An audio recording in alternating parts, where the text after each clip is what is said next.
Suatu kali Nabi kumpul para sahabat. Nabi lalu bertanya, "Atadruna manil muflis?" Saudara-saudara sekalian, tahu ndak siapa yang bangkrut di akhirat kelak? Tahu ndak siapa yang pailit nanti di akhirat? Macam-macam jawaban sahabat. Ada yang mengatakan yang tidak sholat ya Rasul. Nabi jelaskan, dia sholat, bahkan sholat sunnahnya baik. Yang tidak puasa Ramadan ya Rasul, dia puasa Ramadan, Senin Kamisnya lancar. Kalau begitu yang tidak bayar zakat ya Rasul, dia bayar zakat, zakat harta, zakat fitrah dia keluarkan. Lalu sahabat berkata, yang tidak haji ya Rasul, Nabi jelaskan, dia haji bahkan sudah umroh berkali-kali. Seluruh sahabat heran. Lalu Nabi berkata lagi, siapa yang tahu yang bangkrut di akhirat kelak? Akhirnya tidak ada yang tahu. Nabi lalu menjelaskan, yang bangkrut nanti di akhirat, jarusu wa khati'ur rahim, tetangga yang jahat sama tetangganya dan ia memutuskan persaudaraan. Sahabat heran. Lalu sahabat bertanya, kok bisa bangkrut ya Rasul? Dia kan sholat, dia puasa, dia bayar zakat, dia haji, kok bisa bangkrut ya Rasul? Nabi menjelaskan, betul, hubungannya kepada Allah baik, ibadahnya kepada Allah baik, tapi sayang 1000 sayang, hubungannya kepada sesama manusia hancur. Sebelah kanan rumahnya dia bertengkar, depan rumahnya dia musuhi, sebelah kirinya dia berkelahi, sebelah belakang rumahnya pun dia musuhi, seluruh orang di sampingnya hampir dia musuhi semua. Akhirnya di akhirat kelak, ketika di store salatnya, ya Allah ini salatku, datang tetangganya, tunggu dulu Tuhan, saya pernah tetangga di Medan, dia fitnah saya, katanya anakku yang lurus rambutnya bukan anaknya suamiku, karena suamiku keritin rambutnya. Dia tidak tahu anaknya lurus rambutnya karena sudah direbonding. Gara-gara fitnahnya ya Allah, saya malu satu kampung. Saya minta keadilan hari ini ya Allah. Allah kemudian berfirman, kalau begitu kau ambil dia punya sholat 20 tahun. Nah, dia setor lagi puasanya. Ya Allah ini puasaku. Datang lagi tetangganya, tunggu dulu Tuhan, saya pernah tetangga di Medan, dia serobot saya punya tanah 1 meter. Saya bertetangga, dia ambil tanahku 1 meter. Akhirnya setiap hujan banjir saya punya rumah. Saya mau lapor sama polisi, temannya polisi. Akhirnya apa? Saya kehilangan tanah 1 meter. Saya minta keadilan hari ini. Allah berfirman, ya sudah, kalau begitu ambil puasanya 20 tahun. 20 tahun. Habis puasanya 20 tahun. Datang lagi dia setor lagi zakatnya. Ya Allah ini zakatku. Pernah lagi dia datang. Ya Allah saya pernah berkantor sama-sama di kantor wali kota Medan. Dia fitnah saya. Katanya mobilku hasil korupsi. Gara-gara fitnahnya saya tidak diangkat-angkat jadi pegawai negeri. Saya hanya jadi pegawai honor. Tidak ada namaku di K1. Tidak ada namaku di K2. Saya tanya, kalau tidak ada namamu di K1, tidak ada namamu K2, kau pulang rumahmu, cari di KK, pasti ada. Akhirnya saya tidak diangkat-angkat jadi pegawai. Saya minta keadilan ya Allah. Allah berfirman, ya sudah, kalau begitu ambil zakatnya 20 tahun. Habis sholatnya, habis puasanya, ambil zakatnya. Dia setor pula hajinya. Ya Allah ini hajiku. Datang lagi. Ya Allah saya pernah sama-sama caleg di Sumatera Utara. Dia fitnah saya. Dia sebarkan fitnah. Akhirnya saya tidak terpilih. Saya minta keadilan hari ini ya Allah. Allah berfirman, ya sudah ambil hajinya. Habis sholat, habis zakat, habis puasa, habis haji, masih ada yang datang. Ya Allah saya juga pernah disakiti. Saya minta keadilan hari ini ya Allah. Ini yang tadi banyak amalnya lalu berkata, ya Allah bagaimana lagi, sudah habis amalku. Lalu Allah berfirman, supaya adil ambil dosa-dosanya orang yang pernah kau sakiti hatinya. Inilah yang disebut bangkrut. Habis amal kebaikannya, dosa-dosanya orang masuk kepada dirinya. Nah, agar kita tidak termasuk orang yang bangkrut, memutuskan persaudaraan, maka Polda Sumatera Utara mengajak kita hadir di tempat ini untuk apa? Agar kita bersatu dan tidak berpecah belah. Ibu bapak, saudara-saudara sekalian yang saya hormati, mari kita simak lebih jauh. Kenapa orang berpecah belah? Apa sebab orang bertengkar? Apa sebab orang bermusuhan? Satu, yang paling aktual sekarang, orang bermusuhan, orang berpecah belah gara-gara apa? Pemilu.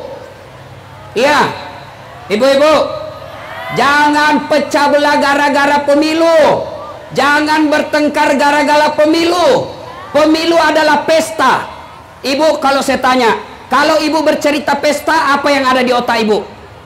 Kalau kita ingat-ingat pesta, apa yang ada di benak kita?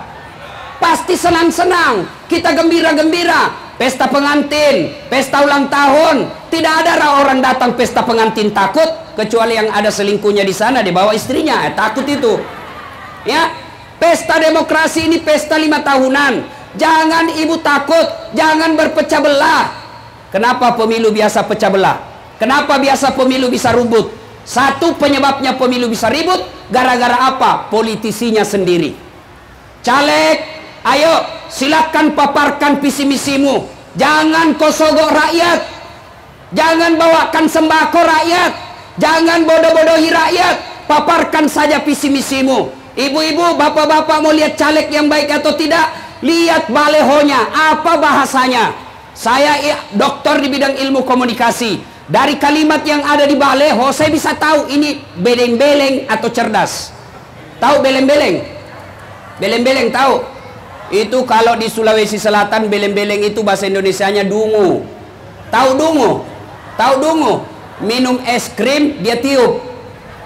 Itu dungu itu. Beleng-beleng. Bisa ditahu dari mana bahasanya. Coba lihat, kadang-kala ada caleg nggak masuk akal bahasanya. Lahir dari rakyat, hidup untuk rakyat, mati untuk rakyat. Apa maksudmu, bos? Perjelas. Bikinlah program, misal kalau saya terpilih anggota DPR, garam di Kota Medan gratis, jelas. Ya. Maka caleg tolong jangan bodoh-bodohi rakyat. Rakyat juga jangan memeras caleg. Diajak sosialisasi langsung dia bilang, "Wane piro?" Nih. Ibu sekarang ini majelis taklim pandai juga dia politik praktis. Ada caleg datang, "Pak, majelis taklim saya 300 orang. Aman, Pak, saya bisa kendalikan, tapi tolong belikan seragam." Ayo. Malah ada dia tulis, "Siap menerima serangan fajar." DPR RI 700.000, DPR Provinsi 500.000, DPR Kota 300.000, jumlah suara 9. Kehidupan kerasmu. Bapak Ibu, saudara-saudara sekalian, saya mau tanya ibu-ibu. Halo ibu? Bu? Halo ibu? Ada ndak orang yang jadi kaya karena menerima sogokan pada hari pencoblosan? Ada? Paling 300.000. Ibu dikosogok 300.000 jadi kaya enggak? Bapak-bapak kalau tidak terima sogok 300.000 jadi miskin apa tidak? Tidak pengaruh. Tapi kalau menerima 300.000 demi Allah, tidak diterima amal ibadah Ramadannya, tidak diterima amal kebaikannya selama 40 hari 40 malam. Maka ibu-ibu mau bangun negara kita? Bapak-bapak mau bangun Republik Indonesia? Mau? Jangan terima money politik, jangan terima sogok, jangan terima sembako. Perbaiki negara kita ini dengan apa? Hilangkan money politik, hilangkan sogok-sogok. Ibu-ibu, bu, jangan cemas soal isi perut. Allah yang ngatur. Bu, pernah lihat cicak? Pernah lihat cicak? Apa dia makan cicak? Masuk akal enggak? Satu terbang, satu di dinding. Di mana ketemunya? Enggak ada terminalnya. Satu terbang, satu di dinding. Tapi Allah yang ngatur rezekinya cicak. Masih ingat lagu kita waktu kecil? Cicak-cicak di dinding, diam-diam merayap, datang seekor nyamuk. Nyamuk yang datang. Lagu tidak mengatakan cicak lompat ke nyamuk. Udah setengah mati. Itu lagu dulu waktu kita kecil. Dulu lagu-lagu kita waktu kecil bagus-bagus, mendidik. Ya, lagu kita waktu kecil kalaupun dandut apa? Mengapa mengapa minuman itu haram? Karena merusak kepikiran. Mengapa berzina juga haram? Karena itu cara binatang. Mengapa semua yang enak-enak itu diharamkan? Mengapa semua yang asik-asik juga diharamkan. Jawabannya apa? Itulah perangkap setan. Umpannya ialah bermacam-macam kenikmatan. Dulu lagu kita dulu. Sekarang lagunya anak-anak apa? Pulang-pulangku berbadan dua. Hancur kau cilaka. Ayo Bapak saudara-saudara sekalian, pertama yang bisa merusak pemilu kita adalah politisinya, calegnya. Yang kedua yang bisa merusak pemilu kita, tim sukses. Ini kadang-kala tim sukses sendiri. Disuruh bikin baleho 10, 3 aja dibikin. Ditanya mana yang 7, dia bilang kena angin komandan. Ada tim sukses di sini? Ada. Biasanya itu tim sukses itu kontraktor. Iya. Ibu-ibu, pernah dengar cerita kontraktor di akhirat? Pernah dengar cerita kontraktor di akhirat? Ini SMS lah, ini penghuni sorga dengan penghuni neraka. Dia bilang penghuni sorga, bagaimana kabarmu di situ mas bro? Dia bilang, nggak ada enaknya di sini, di blender terus kita. Kamu bagaimana kabarmu di sorga? Masya Allah, enak betul di sini. Akhirnya berkata ini yang dari neraka, mas bro, bolehkah kami jalan-jalan ke sorga? Boleh lah, tapi bagaimana caranya? Kata penghuni neraka, gampang. Penghuni neraka kan rata-rata kreatif. Gampang, nanti kami jalan keluarnya. Gimana caranya? Kami bikin jembatan dari sorga, kamu juga bikin jembatan dari neraka. Baik kalau begitu, lelang proyek. Keluar pemenang tender. Waktu pekerjaan 3 hari. Hari pertama, jembatan dari neraka sudah selesai 50%. Hari kedua, selesai 70%. Hari ketiga, tuntas, efektif, dan efisien. Sementara jembatan dari neraka sorga belum juga dimulai. Dilihat-lihat lah ini, kenapa itu jembatan dari sorga belum dimulai? Teriaklah ini dari neraka, woi, kenapa kau belum mulai jembatanmu? Kami sudah sampai di tengah ini. Apa kata penghuni dari sorga? Bagaimana mau dimulai? Kontraktor, pemborong, panitia, ada semua di situ.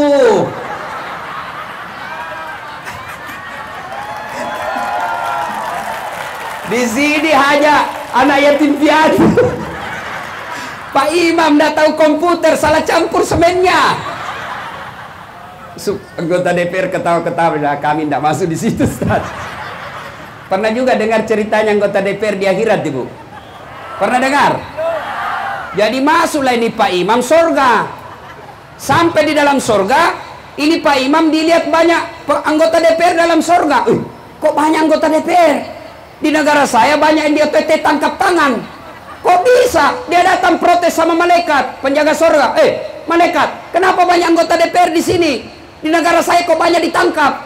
Kata penjaga surga, "Nggak usah kau ribut." Kenapa? Ini cuma reses, sebentar lagi dia pulang ke neraka.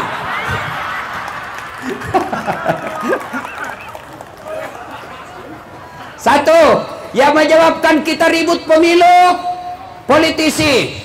Dua, tim sukses.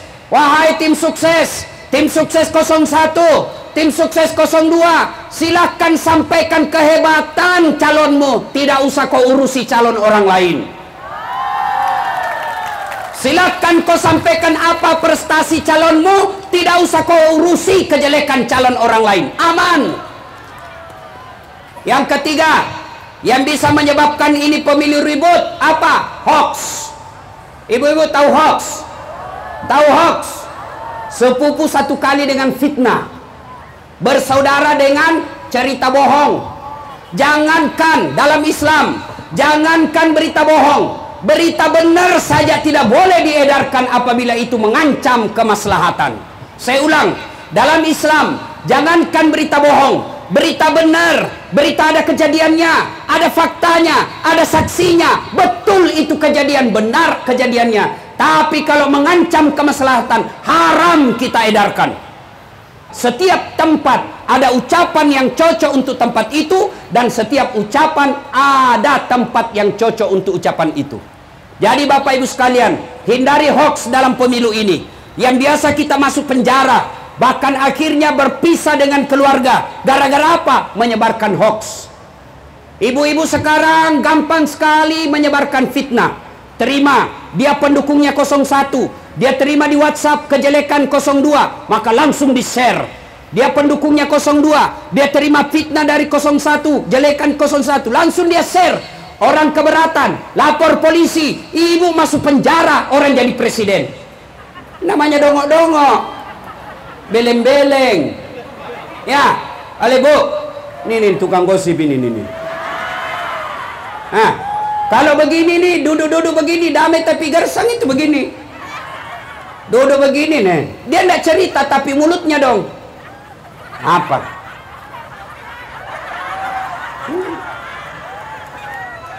Saya tadi lewat, ada yang gosip saya sedengar. Itu juga bajunya waktu di TV One. Pret. Nih. Ibu, yang tukang gosip itu suka ikut campur kan? Iya, biar bukan urusannya dia campuri juga. Orang yang suka ikut campur nanti takdirnya seperti tauge. Tahu toge? Tahu toge, Bu? Coba lihat toge. Di mana-mana dia ikut campur.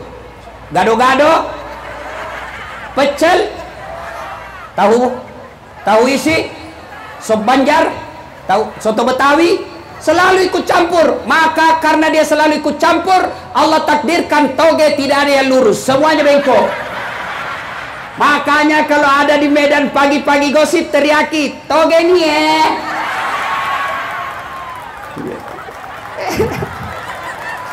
Ayuhibbu ahadukum, sukakah kamu memakan bangkai sesamamu manusia? Hindari hoax.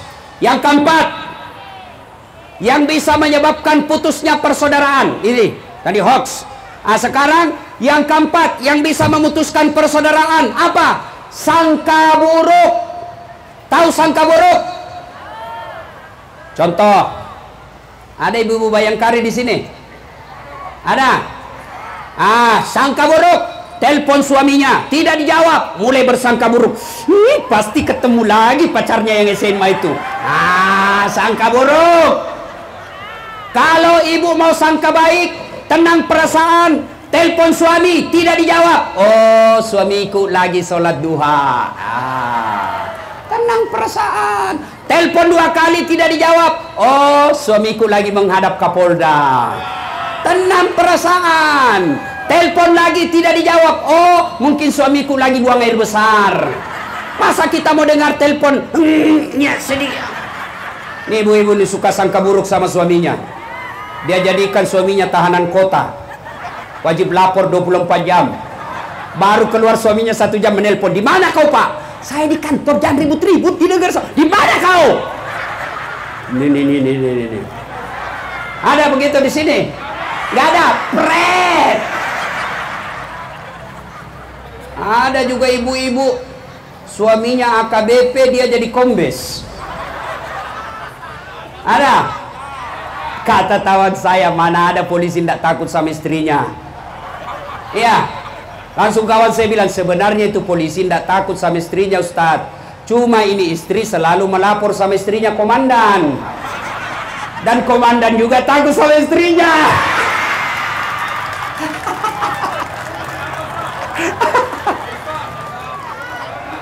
Ada?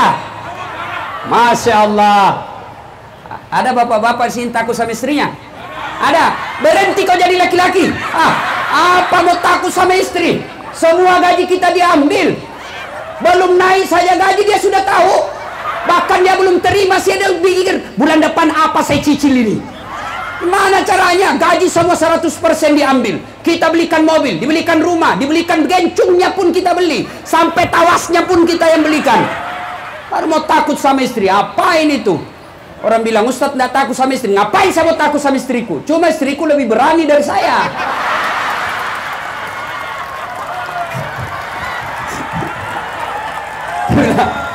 Begini, susah Ustadz. Kenapa susah Pak? Masalahnya kalau dia marah Ustadz, dia banting, dia pecah itu piring Ustadz. Saya bilang, sini kau jadi laki-laki. Kalau istrimu pecahkan 1 piring, kau pecahkan 1 lusin. Kenapa? Piring boleh dibeli, tapi harga diri sebagai suami tidak boleh diinjak-injak. Allahu Akbar.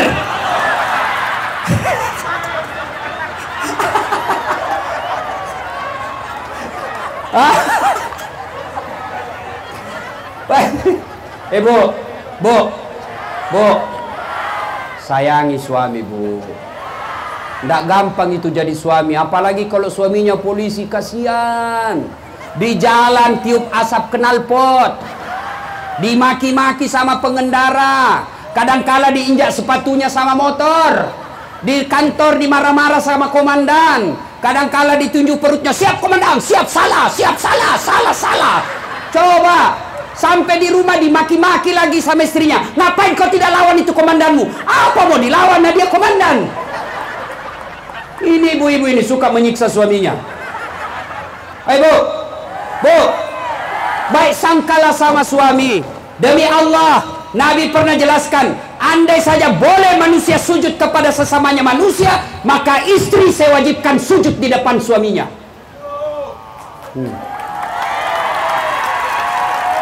Kenapa begitu, Ustaz? Karena ibu, kami laki-laki yang menanggung ibu dunia akhirat. Coba, kami laki-laki yang nanggung ibu dunia akhirat.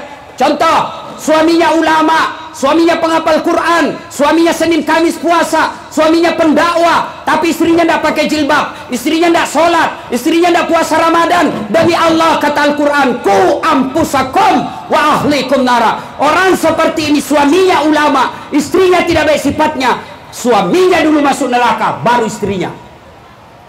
Beda kami laki-laki, ibu-ibu.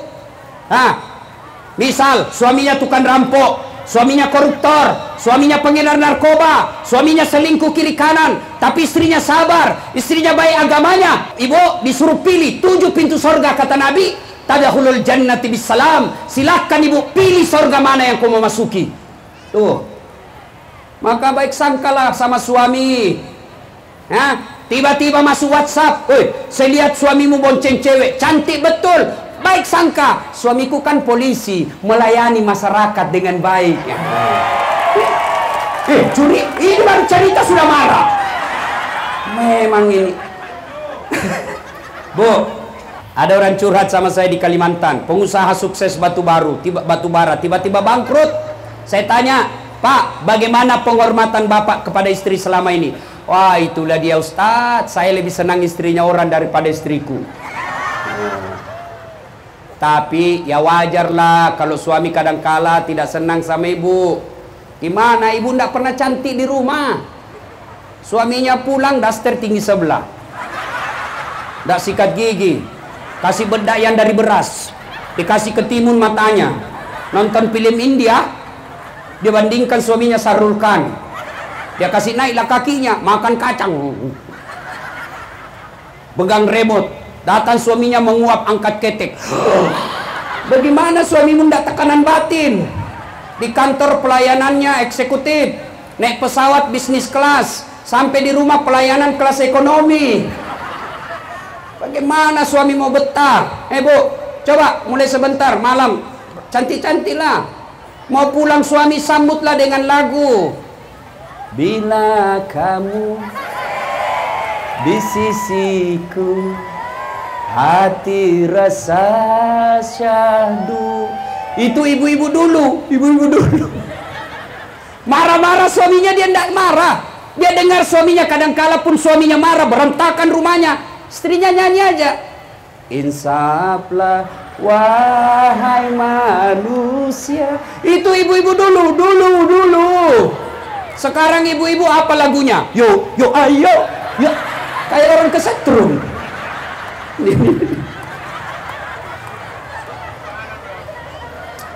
Ayo, ibu-ibu ada ndak yang jahat suaminya? Ada juga. Dengar kata Nabi, bukan bagian dari umatku suami yang mengkhianati istrinya, selingkuh. Pak, bagaimana karir kita mau baik kalau istri yang setia di rumah mendoakan bapak kemudian hianati? Masih ingat waktu kita ijab kabul, saya terima nikahnya Ramadan binti Abdurrahman dengan mahar seperangkat alat sholat tunai karena Allah yang kita jagadaikan, Allah yang kita jadikan jaminan. Lalu ketika Allah kita jadikan jaminan, lalu kita sengsarakan anak gadisnya orang, Allah pasti marah. Kapolda saja kita jadikan jaminan marah ketika namanya kita rusak. Hei, saya saja polisi tidak pernah merusak nama baik saya. Kau justru merusak nama aku, saya pecat kamu. Apalagi Allah. Maka bapak-bapak kalau istri marah, rumusnya diam. Tidak usah. Kalau ibu-ibu ngomel, diam. Biar dijelaskan, tidak masuk di akalnya. Apalagi kalau perempuan sudah bilang, pokoknya, sudah, lebih diam. Kalau perlu makan obat tidur. Ini perempuan dijelaskan satu, muncul pertanyaan dua. Dijelaskan dua, muncul pertanyaan tiga. Clear semuanya, dia ungkap lagi 10 tahun yang lalu. Maka lebih diam. Begitulah cara saya berterima kasih kepada istriku yang telah hamil, melahirkan dan menyusui anak saya. Masih ingat waktu hamil? Masih ingat? Enak enggak? Ibu-ibu hamil tidak ada enaknya, tidur pun setengah mati. Poso, sesak napas, satu aja gayanya, gaya pasrah. Jalan aja. Ibu-ibu sudah hamil, melahirkan. Masih ingat waktu melahirkan, Bu? Ada ndak ibu-ibu melahirkan senyum? Mentang-mentang istri Kapolda melahirkan senyum? Ndak ada. Keluar kona. Tidak. Tetap. Ya, Bu. Paling kita laki-laki setengah matinya ketika apa? Ngidam. Masih ingat waktu ngidam? Nah, sampai ada ibu-ibu yang bapak yang minta, Ustadz, apa doanya supaya berhenti istri ngidam? Saya bilang, ngidam apa istrinya, Pak? Dia bilang, nanti dia bisa tidur dengan tenang kalau dia lihat saya di atas lemari. Soalnya kau, dia bodoh-bodohi kau itu. Berhenti kau. Jadi kalau istrinya mau tidur jam 9, setengah 9 sudah naik lemari. Sudah berhenti kau. Tidak ada itu. Mana ada ngidam orang bule? Tidak ada. Mana ada orang ngidam orang Arab? Tidak ada. Kalau ada ngidam itu dalam Islam pasti ada hadisnya. Tidak ada itu ngidam. Hanya ada di Indonesia dan Malaysia. Istri saya waktu ngidam, dia bilang, tidak ada ngidam. Berhenti. Yang ketiga, bapak kalau marah sama istri, bayangkan bagaimana susahnya menyusui. Masih ingat waktu menyusui, Bu? Masih ingat? Susah kan? Apalagi waktu usianya 7 bulan. Tumbuh giginya, Bu. Langsung dibayangkan dirinya. Masih ingat, Ibu? Ayo. Begitu digigit, apa, Ibu? Awit tempelek. Hei, kau gigit saya. Tidak. Nah, lepas kena. Siang anaknya, malam bapaknya lagi. Ya, menderita. Makanya, Pak, kalau ada bapak-bapak kurang ajar sama istrinya, kata Nabi, bukan bagian dari umatku suami yang kurang ajar sama istrinya. Ya, dah.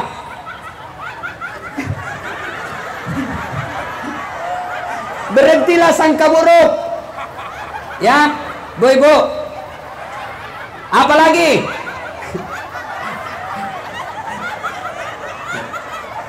Sudah, Bu. Berikut lagi, apa yang bisa memecahkan persaudaraan kita? Setelah sangka buruk, apalagi? Misal, sangka buruk, bapak polisi, tiba-tiba Kapolda mutasi, pindah, sangka baik, itulah yang terbaik. Saya dalam hidup saya selalu sangka buruk. Tamat SMA, saya daftar tentara. Saya ingin jadi akabri penerbang. Begitu tes fisik, tidak lulus. Kenapa? Ceper. Tidak cukup tinggiku. Saya protes kepada Allah waktu itu. Ya Allah, kenapa kau lahirkan saya dalam keadaan pendek? Kau tidak rugi jadi Tuhan kalau saya jadi tentara. Temanku lulus akabri polisi. Sekarang dia disulbar pakai 1 bunga. Baret merah karena dia reserse. Saya lulus pakai baret putih. Alhamdulillah. Dengan baret putih yang saya pakai, mulai baret merah sampai baret hitam, saya caramai kau semua. Apa? Ini namanya sangka baik. Jangan pernah sangka buruk.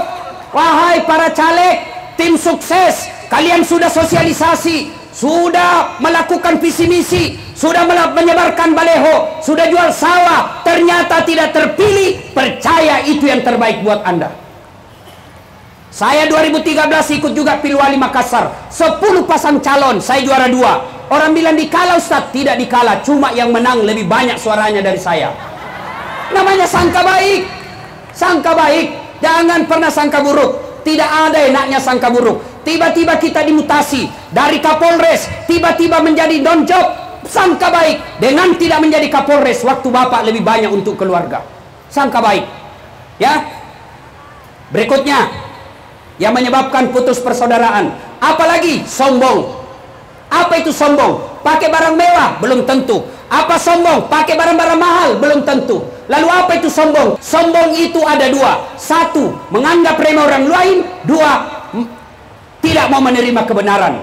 Sombong itu sifatnya dua. Satu, menganggap remeh orang lain. Dua, menolak kebenaran. Kenapa biasa orang sombong? Ada 4 penyebab datangnya sombong. 1, bertambahnya ilmu. 2, bertambahnya harta. 3, bertambahnya jabatan. 4, bertambahnya ibadah. Maka 4 ini potensial sangat membuat orang bisa jadi sombong. 1, bertambahnya ilmu. Siapa mereka yang bertambahnya ilmu bisa sombong? Termasuk diantaranya mereka yang banyak gelarnya. Mereka, bahkan ustadz pun ada yang sombong. Ada ustadz yang sombong, banyak. Mana ustadz yang sombong? Yang tidak mau menerima perbedaan pendapat. Perbedaan dalam Islam wajar. Itu sunnatullah, tidak bisa dipungkiri. Saya kasih contoh. Ibu-ibu, kenapa enak makan? Kenapa enak makan? Karena gigi kita beda-beda. Ada gigi seri, fungsi memotong, cak. Ada gigi taring, fungsi merobek. Makanya kalau ibu makan daging, tidak ada orang makan daging begini.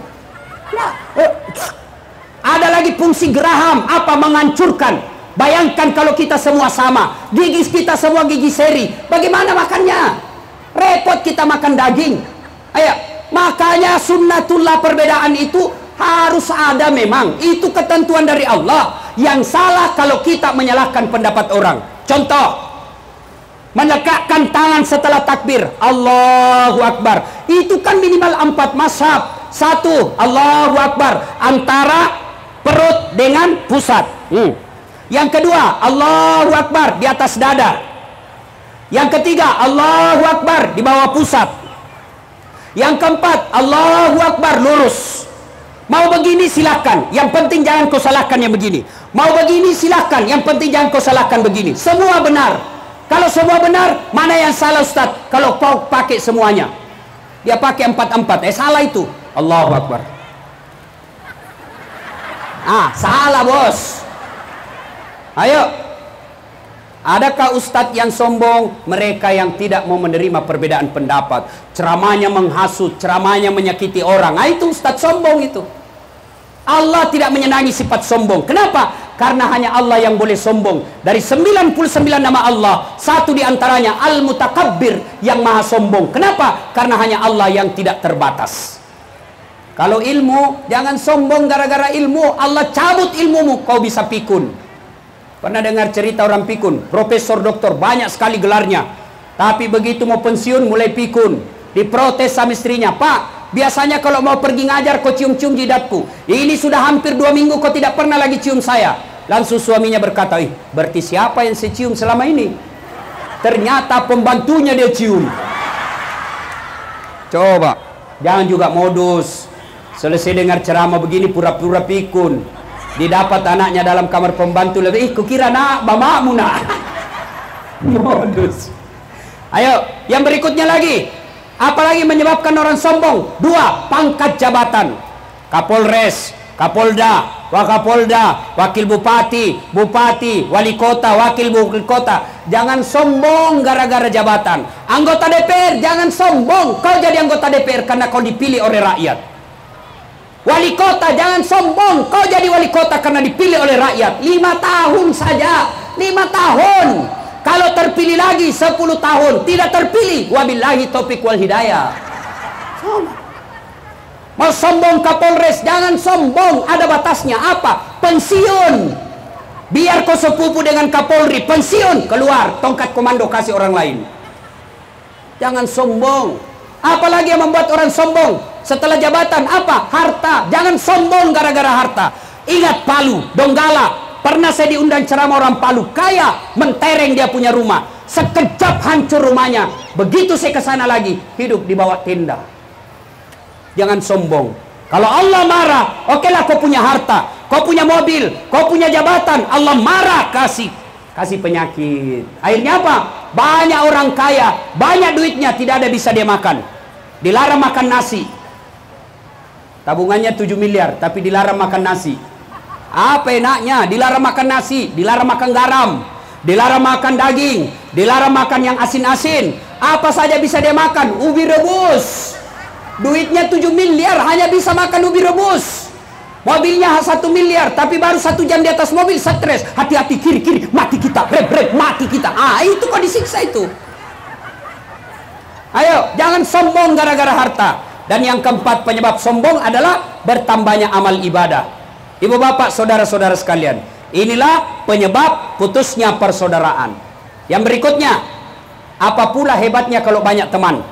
Ustadz, saya banyak teman, tidak ada musuh. Wa'tasimu bihablillahi jami'an wa la tafarraku. Apa hebatnya ketika banyak teman? Satu, banyak teman, murah rezeki. Saya selalu bilang begini, saya tidak banyak duit, tapi banyak teman saya. Teman saya banyak duitnya. Kemana-mana saya di Sulawesi gratis.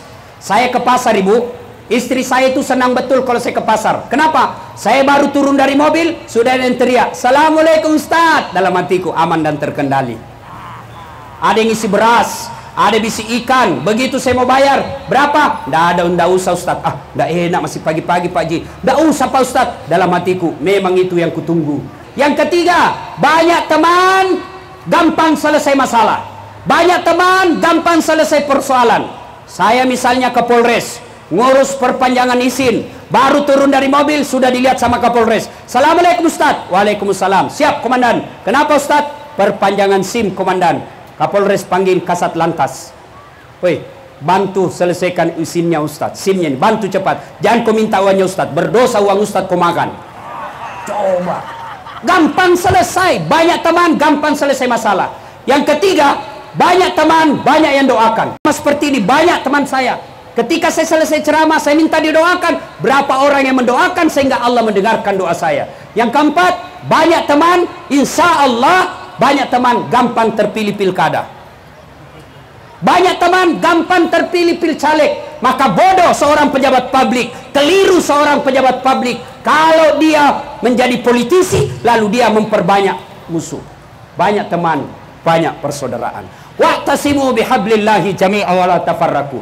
Rasulullah sallallahu alaihi wasallam bahkan menjelaskan, innamal mu'minuna ikhwa. Umat Islam itu seperti badan ini. Coba lihat badan kita, Pak. Ibu-ibu, coba lihat tangan kita. Tangan kanan gatal tanpa disuruh kiri yang garu. Iya toh? Tangan kiri yang gatal tanpa diundang kanan yang garu. Gatal dua-duanya, kerjasama. Coba lihat, kita jalan malam-malam, tahan tuh kakinya. Kaki tahan tuh, langsung mulut berteriak, waduh, sakitnya. Mata mencari mana yang luka, mulut meniup, tangan mencari dan mengobatinya. Tidak ada orang jalan kakinya, tahan tuh, rasa, siapa suruh kopi jalan kau terus, jalan kau. Begitu mestinya kita di Sumatera Utara. Bapak masyarakat Sumatera Utara, sampaikan kepada orang, jangan kau ganggu Kapoldaku, jangan kau ganggu polisiku, jangan kau ganggu tentaraku, jangan kau ganggu pejabatku, kau ganggu mereka. Kami masyarakat Sumatera Utara kau lawan. Begitu juga sebaliknya, polisi berkata, jangan kau ganggu masyarakat saya, jangan kau ganggu masyarakat Sumatera Utara, kau ganggu mereka, saya tembak kepalamu, saya penjara kau. Begitu mestinya, satu sakit, yang lain ikut merasakan. Itu yang disebut persaudaraan. Bapak, saudara-saudara sekalian, tidak ada untungnya berpecah belah. Maka Rasulullah sallallahu alaihi wasallam mengajarkan umat ini harus bersatu. Terjadi unjuk rasa di negeri Jasmania. Apa sebabnya? Terjadi sangka buruk. Kata tangan, mulut, mulai hari ini saya tidak mau menyuap kau. Kenapa? Setengah mati ku suap kau mulut, kenapa perut kenyang? Dia tidak bekerja, kok dia pikir kenyang? Kata kaki, betul, saya setengah mati melangkah, kenapa perut kenyang? Dia tidak bekerja. Kata mata, betul semua sampean, saya setengah mati mencari mana yang enak, kenapa perut kenyang? Akhirnya apa? Rapat darurat. Rapat darurat memutuskan, mulai hari ini mogok makan. Akhirnya apa? Tidak mau mengunyah, tidak mau mencari. Hari pertama masih bertahan, hari kedua mulai gelisah, hari ketiga matanya pun tidak bisa dibuka. Akhirnya rapat darurat lagi. Mulai hari ini mogok makan berhenti. Kenapa? Memang perut kenyang, tapi dia tidak kenyang sendiri, dia hanya kenyang sesaat. Setelah itu dia bagi-bagi ke seluruh tubuh sehingga kita bisa bekerja. Maka kalau Provinsi Sumatera Utara ini mau berbahagia, mau damai, maka tidak boleh ada yang kenyang-kenyang sendiri. Ibu bapak, saudara-saudara sekalian, pada akhirnya Islam sangat melarang perpecahan. Di akhirat kelak, mereka yang rugi adalah mereka yang memecahkan persaudaraan. Pemilu, pesta demokrasi. Ibu-ibu, pemilu kapan? Berapa tahun sekali, Bu? Berapa kali? Sekali 5 tahun. Kalah tahun ini, maju lagi tahun depan. Tidak ada masalah. Ya, maka ibu-ibu mulai besok kampanyekan. Ayo, persaudaraan kita jaga. Jangan berpecah belah gara-gara pemilu. Kalau Sumatera Utara ribut, siapa yang rugi? Siapa yang rugi? Apa orang yang ada di Makassar rugi? Tidak. Siapa yang rugi? Orang di sini. Maka ketika ada orang yang mencoba mengganggu kesentraman kita, maka kita harus menjaga dan melawannya rame-rame. Tapi alhamdulillah saya dengar di Sumatera Utara ini tidak akan pernah terjadi keributan gara-gara sara. Alhamdulillah. Ya, ibu bapak, tidak ada untungnya berpecah belah. Percayalah itu. Maka Islam hadir. Agama semua mengajarkan. Tidak Nasrani, Buddha, Konghucu, Islam semua mengajarkan tidak boleh berpecah belah. Oleh karena itu Polda Sumatera Utara mengajak kita datang ke tempat ini. Tujuannya apa? Agar kita melewati pemilu ini dengan tenang. Masih ingat lagunya pemilu, Ibu? Waktu saya kecil saya masih ingat. Ayo kita sama-sama. Pemilihan umum telah memanggil kita, seluruh rakyat menyambut gembira. Hak demokrasi Pancasila, hikmah Indonesia merdeka. Pilihlah wakilmu yang dapat dipercaya, pengemban ampera yang setia. Di bawah Undang-Undang Dasar 45, kita menuju ke pemilihan umum. Ibu bapak, saudara-saudara sekalian, sebelum saya akhiri, banyak yang ingin kita sampaikan, tapi waktu yang terbatas. Sebelum saya akhiri, saya mau tanya, ibu-ibu punya handphone? Punya handphone? Bapak-bapak punya handphone? Handphone itu kalau dipakai terus kenapa, Ibu? Kenapa? Lowbat. Kalau lowbat diapain? Cas. Kalau tidak dicas kenapa? Kalau mati masih bisa dipakai? Tidak. Coba kalau handphone lowbat cas 1 jam full, berarti masih bagus handphonenya. Lowbat cas 1 jam masih lowbat, cas 5 jam masih lowbat, cas sampai pagi masih lowbat. Berarti HP-nya sudah rusak. Nah, alhamdulillah baru saja selesai saya cas Bapak Ibu. 1 jam 10 menit. Jangan ketawa, saya serius ini. Coba kalau selesai dengar ceramah ini, besok dia tidak lagi melanjutkan sifat-sifat hoax. Besok dia cari musuhnya, dia baik-baikan, dia bersaudara lagi, dia hilangkan perbedaan. Maka itulah yang Allah sanjung dalam Al-Quran. Bismillahirrahmanirrahim. Innamal mu'minuna alladzina isa sukirallah wajilat qulubuhum. Orang yang baik imannya, selesai dengar dakwah, mereka menjadi lebih baik. Ini semualah kita nanti. Tapi kalau sebaliknya, selesai dengar ceramah, apa dia bilang? Apa itu Ustaz? Ceramah kiri kanan, apa itu? Dah enak ceramahnya itu, dah usah lagi kau panggil. Kenapa? 4 dia bahas, saya terus dia kena. Nah ini kalau begini, besok dia tetap menyebarkan hoax, besok dia tetap bermusuhan. Maka inilah yang Allah sindir dalam Al-Quran. Bismillahirrahmanirrahim. Wa tawa'un alaihim a'anzartahum am lam tunsirhum la yu'minun. Kau sampaikan ayat Allah, kau ceramai atau tidak, kau nasihati atau tidak, sama saja mereka tidak akan beriman. Bahkan ayat berikutnya Allah jelaskan, mereka lebih hina dari binatang. Tahu binatang, Ibu? Bapak-bapak tahu binatang? Ibu saya di kampung sampai sekarang masih jual beli kambing. Itu kambing ibu saya kalau ada nakal, dia ganggu temannya, dia panggil penjaganya, jual itu, jual, mengganggu temannya. Sampai di pasar tidak ada yang beli. Haji, tidak laku Haji, bawa pulang, potong, kita makan sama-sama.